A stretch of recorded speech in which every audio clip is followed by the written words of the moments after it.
Gonna get the fresh 14 for the Lakers. Look out below! I'm not gonna lie. I seen that dunk, bro. Look at the dunk again. It looked like he double. It looked like he double dunked. Like he went straight up and then dunked. That shit is crazy. Look out below! Oh my lord! It's never gonna end, is it? LeBron's reign over the NBA. I've just come to the conclusion that LeBron has hacked into the Matrix and has transcended aging. LeBron is in his 19th NBA season and is somehow still one of the best players on the planet. This isn't supposed to happen. 99% of NBA players peak in their mid to late 20s and then slowly regress as they age, eventually becoming a liability to their team and inevitably sailing off into the sunset, washed up and content with their achievements. But not LeBron. The man is fighting his age like he's got a grudge on time itself. And the more he piles up on these mind-bending feats, the more we must ask ourselves the question. And I really hate to do this, but is LeBron the greatest basketball player of all time? Bro, yes, bro. Yes. Yes, why people And if he isn't, what would he need to do to truly, once and for all? Everybody be talking about rings and shit, but rings is a team achievement. Like, people don't understand that. Rings is a team achievement. Be the GOAT. You know what I'm saying? Okay, what's your favorite song? Can't ask me that. It's like asking someone who their favorite kid is. So you're saying that you love all 26 little babies equally? Yes, but only that sweet, sweet honey barbecue is going to private school. I knew you had a favorite. Can I have a win? Nope. Want fresher drives every day? Get Febreze Carven clips. Just click, install, and Febreze Steady Release technology uses your fan to circulate freshness throughout your car, so you can enjoy up to 40 days of consistent scent. Febreze Car. That's watching the video. You know what I'm saying? But let's get into it. You know what I'm saying? Chapter 1, we all start somewhere, for sure. About 5 years ago, I uploaded my first basketball-related video onto this channel. The title of that video is LeBron the GOAT. You can still watch this video today, but since it's an absolute dog water of a production, I highly recommend you steer clear of it. To summarize the video, I gave 10 reasons. I ain't gonna lie, everybody's like that. When they first start, they don't got the best quality, but that's how you start, nigga. You can't start with the best production quality. You gonna feel like you're gonna waste your bread. Why LeBron would retire as the GOAT. Fast forward 5 years and thousands of hours of watching games, collecting data, and gathering context in this sport that we love. I've since changed my ways and realized you turned into a professional. That Michael Jordan is the greatest basketball player of all time. But my original assessment from 5 years ago hasn't completely changed, because I never said LeBron was the GOAT at the time. I just gave 10 reasons why LeBron would retire as the GOAT. But ever since I dropped that video, I've pretty much avoided the GOAT conversation altogether. I've put a spin on the idea of the greatest players in certain aspects of the game. I've talked about the greatest scorers, I've ranked players using purely numbers, but I've never really broken down who the greatest player is, in my opinion, because I just feel like the topic is a bit redundant. And ESPN already gives you a daily update on the GOAT debate anyways, so no need for me to do it. But I think it's time we actually discuss this, because what LeBron is doing at this point in his career is just absurd. At the moment, there are pretty much 3 different camps on the whole GOAT debate. People who think Michael Jordan is the GOAT, people who think LeBron is the GOAT, and people who are wrong. Everybody that's 75 is like grown people that was watching Michael Jordan, and people that just say Michael Jordan's the GOAT. LeBron, 20% LeBron is people that are fans of LeBron, and people that watch the basketball today. Other is just purely their fans. Like, you know I'm just joking, of course, but not really.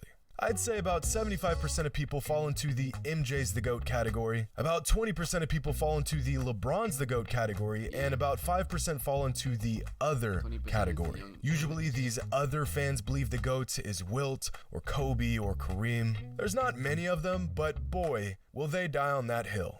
See, the thing here is that a lot of the fans in MJ's corner believe that he is and will forever be the GOAT. But realistically, is there anything LeBron can do to surpass him? I mean, there's gotta be some sort of objective metric we can use to distinguish the greatest player of all time. No opinions, no bias. Stats? Just the facts. If LeBron somehow won 4 more championships and retired with 8 rings, he'd undoubtedly be the GOAT. Right? So there are paths for him to become the greatest ever. But where does that threshold lie, and what would LeBron have to achieve to get there? find out. Chapter 2. Casuals, friends, best friend. Basic First, facts. let's just take a look at the basic numbers. Between Michael and LeBron, LeBron has more career points,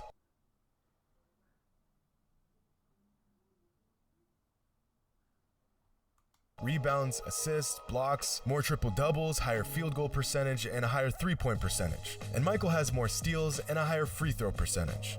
But this whole argument, the career totals argument, is only useful in demonstrating LeBron's longevity and sustained excellence. These numbers Okay. don't prove that LeBron's a better scorer, or rebounder, or defender, or shooter than Jordan. They just prove that LeBron's been good at these things for a very, very long time. These numbers So if you're also good at the thing at a very long time, like show just how versatile LeBron is, possibly his most valuable asset. So instead of looking at career totals, let's look at career averages. Michael averages more points and more steals, and LeBron okay, let's look at this. Points, yeah, he got it. He got it on the points, but you know what I'm saying? Like, you know what I'm saying? You know what I'm saying? LeBron averages more assists and more rebounds. And as much as it pains me to say this, this is usually where the argument for the I don't GOAT think nobody really averages 30 anymore. Does anybody ends for average most 30? people. Throw in a required comment about their finals records and you pretty much have a condensed version of most GOAT debates. But there is so much more to unpack here. So let's unpack it. Advanced stats. This channel's best friend. Okay. So y'all know how much I like advanced stats. They don't tell the full story, but if you know which ones to look for, you can discover some nuances in a player's game that you won't get by just watching them play. Player efficiency rating, win shares per 48, offensive box plus minus, defensive box plus minus, value over replacement, and true shooting percentage. These 6 advanced stats give us efficiency, production, value, impact, and pretty much everything in between. And in these 6 advanced statistics, Michael Jordan exceeds LeBron in 5 of them. He's more efficient overall. He contributes to more wins. He contributes to more points. He's better on defense, and he is generally more valuable on the court than LeBron is. The only advanced stat where LeBron tops Jordan is true shooting percentage. Now, in terms of who's a better basketball player, nearly every metric points to Michael Jordan. But really take a look at these numbers, and it's actually uncanny just how close LeBron is to MJ across the board. Just a fraction behind Jordan. So all these could really change in a number of seasons, you feel me? But the difference between like And pretty much everything. But these numbers aren't even addressing who's greater, because that conversation would involve accolades and accomplishments and impact on the game. Take away the rings, the influence, the intangibles, the opinions, and it's virtually objectively true that Michael was a better basketball player than LeBron. But the GOAT debate isn't necessarily about who is the better player. It's about who is the greatest player. We've got some more unpacking to do. anything you could do, I could do better. Michael Jordan probably. Now, we cannot have a thorough GOAT debate without discussing the accomplishments of each player. Numbers are cool and they have their purpose, but numbers alone aren't indicative of greatness. They're just a vehicle to greatness. This is why, despite James Harden spending half a decade piling up some of the greatest scoring numbers in NBA history, most people don't consider him greater than some players with far lesser offensive numbers. The numbers complement the accolades, not the other way around. This is also why I consider Wilt Chamberlain to have been a better basketball player than Bill Russell, but Bill Russell was greater than Wilt. Wilt achieved his greatness through his numbers, whereas Russell achieved his greatness by contributing to an unrelenting style of winning basketball. So let's take a look at the accomplishments of both Michael Jordan and LeBron James. Now, there are plenty of other awards a player can earn in the NBA, but these are the ones that really stand out on a player's resume. Championships, Finals MVPs, regular season MVPs, Defensive Player of the Year, All NBA selections, and All Defensive Team selections. And amongst these 6 categories, Jordan beats LeBron in 5 of them.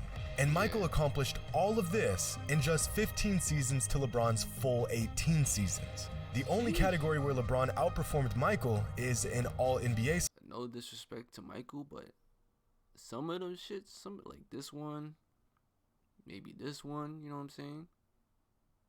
He got that shit taken. Selections. And most will argue that, again, this is an accomplishment of longevity more than anything else, which, at this point, seems to be the overall theme in the GOAT debate. Up to this point in his career, the majority of fans will agree that LeBron has been a step below Jordan in terms of greatness. So now the race to become the GOAT has become a marathon, because eventually the sheer volume of LeBron's career numbers and achievements may become so overwhelming that we'll have no choice but to concede that he is in fact the greatest player of all time. Which brings us to a real dilemma in this age-old debate.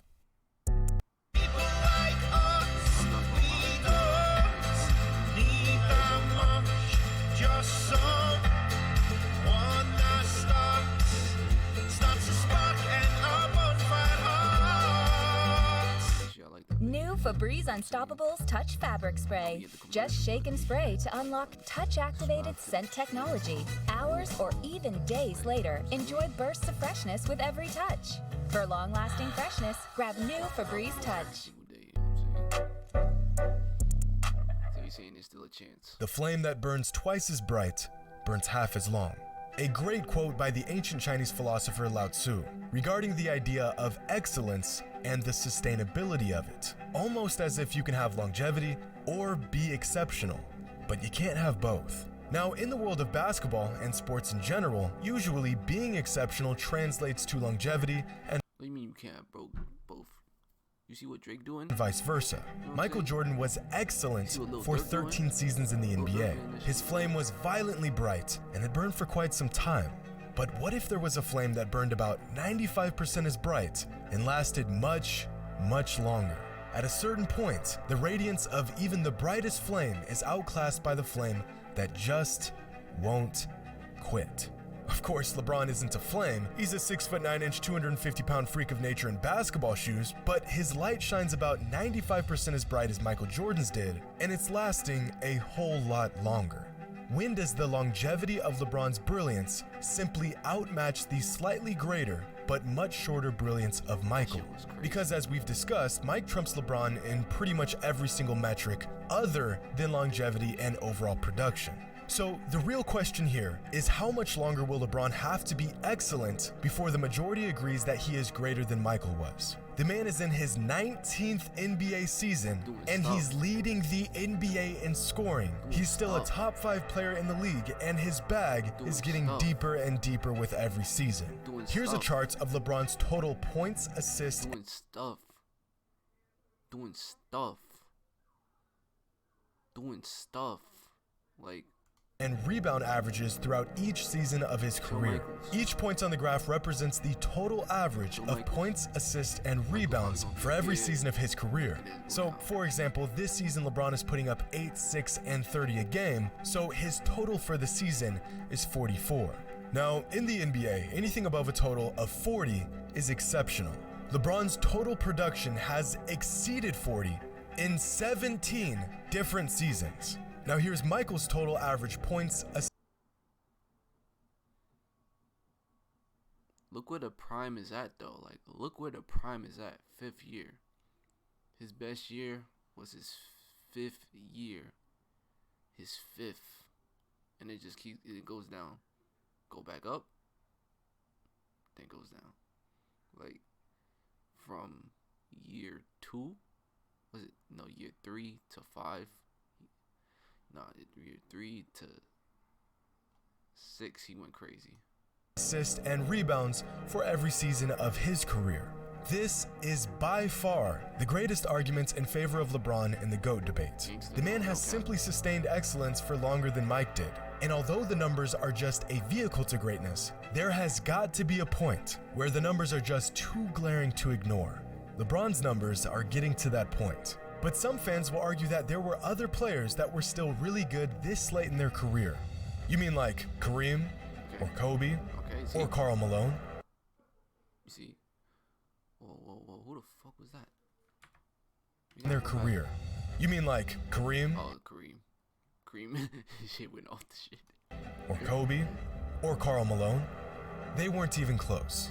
LeBron's already the only player to be a part of the 30K, 10K, 10K club. Aside from a freak injury, he'll undoubtedly break Kareem's scoring record. He'll probably play the most seasons in an NBA career. He already has the record for most All-NBA selections, and he's still adding to what is probably the longest career highlight reel with moments like this. If LeBron is still doing this in a couple years, while still putting up have an hour-long highlight reel, all NBA numbers, I really think it's going to be difficult to say that he's not the greatest player ever. No cap. Never lost. You know what?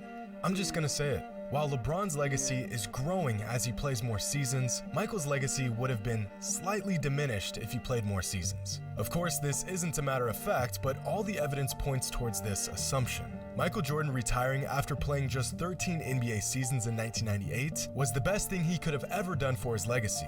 The Bulls were not going to win another championship, and the backbone of the dynasty he had built had all but vanished by the beginning of the 1999 season. If he had played through that 3-year retirement gap from 1999 to 2001, he would have either stayed with the Bulls and put up huge numbers on a losing team, or signed with a different team and chased rings. Both options being far less illustrious than him going out on top with the team that drafted him.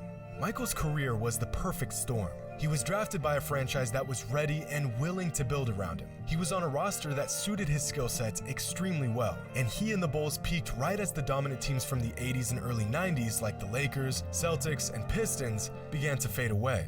You could not have written a better career if you tried. On the other hand, despite his success, LeBron really got the short end of the deal many times throughout his career. He spent his first 7 seasons in the NBA playing for a team that could not have cared less about building a coherent team around him. He spent 4 straight finals going toe-to-toe with the most dominant dynasty in modern NBA history outside of Jordan's Bulls. While Michael was surrounded by players who were all willing to buy into their system, LeBron has spent many years carrying the load of bad rosters and seemingly incompetent teammates. Gangster, like, come on, like, you're not winning MVPs when you want team. Part of which is his own fault for trying to play GM and putting together piss-poor rosters. Facts though. And I bring up these small nuances because the GOAT debate is very nuanced. As much as people want to act like the whole 6-0 in the finals is the end-all be-all to the discussion, it's just not. If rings were all that mattered, then Bill Russell would be the GOAT. Sure. Oh, but he played a long time ago. That doesn't count. Okay, well then Robert Horry is the GOAT because he has 7 rings to Jordan's 6. Well, yeah, but Horry wasn't the best player on any of those championships. Okay, so is the argument about rings, or is it about being the best player on the court, or a mixture of both? Is a player's performance, despite how masterful it was, all in vain if his team loses? The line becomes less and less clear the deeper you dig. No single metric can be used to determine this debate. And the unpacking of every small minute detail is a necessary burden. But unfortunately, it's a burden that most fans won't bother to take on. Chapter 7, the not so undisputed GOAT. Okay. At the moment, I personally believe Michael Jordan is the greatest basketball player of all time. Yeah, he still is. I also think he's the best basketball player of all time. But, unlike some fans, I don't think the door has closed on LeBron. I think that if LeBron can continue to dominate the league for a few more seasons and continue to shatter our previous notions of what we thought was possible in a single NBA career, I think that he has a chance to retire as the greatest player of all time. But of course, only time will tell. And fortunately for LeBron, time seems to perpetually be on his side. Yeah. The only thing that I can really say about LeBron is that he never really changed the game. You feel me? He never really changed the game. That's the only thing that I can say about LeBron. He never really changed the game. You know what I'm saying? Jordan changed the game with doing middies. You know what I'm saying? Nobody wasn't really doing fadeaway middies as a guard. Like, you feel me? But you made it to the end of the video. You obviously liked the video. Hit that sub button. Y'all, we on the road to 1,200.